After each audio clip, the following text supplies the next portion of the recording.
আপোষহীনতায় তিনি, আপোষেও তিনি।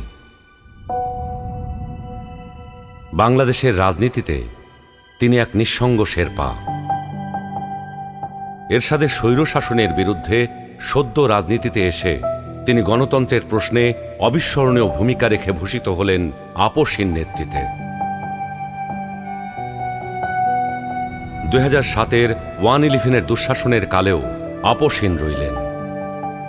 নিজের এবং সন্তানদের নিরাপদ জীবনের প্রতিশ্রুতির বিনিময়ে গণতন্ত্রহীনতাকে মেনে নিলেন না।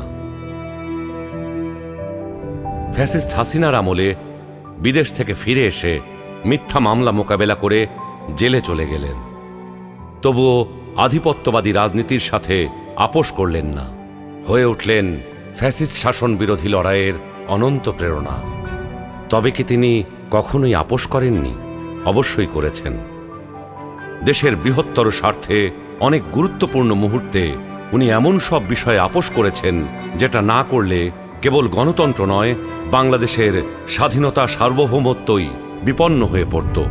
91 সালে তার পছন্দের প্রেসিডেন্সিয়াল পদ্ধতি ছেড়ে সংসদীয় পদ্ধতিতে চলে গেলেন বৃহত্তর রাজনৈতিক সমঝোতার স্বার্থে।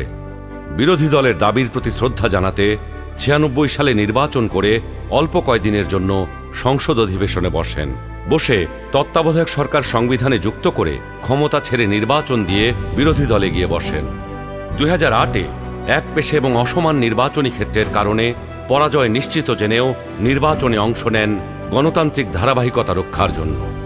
সকল মানুষের মতোই তিনিও নিশ্চয়ই সীমাবদ্ধতার ঊর্ধ্বে ছিলেন না, কিন্তু শিষ্টাচার, সৌজন্যবোধ, দৃঢ়তা, দূরদর্শিতা এবং প্রজ্ঞার সমন্বয়ে তিনি হয়ে উঠেছেন বাংলাদেশের রাজনৈতিক ইতিহাসের এক অনন্য চরিত্র। তিনি বেগম খালেদা জিয়া। আমরা সকলকে বন্ধু হিসাবে দেখতে চাই, কিন্তু কেউ যদি আমাদের বন্ধুর বেশে প্রভু হতে চায়, সেটা আমরা কখনো মেনে নেব না, মানতে দিব না। আরো প্রভুত্ব বাংলাদেশের জনগণ স্বীকার করবে না।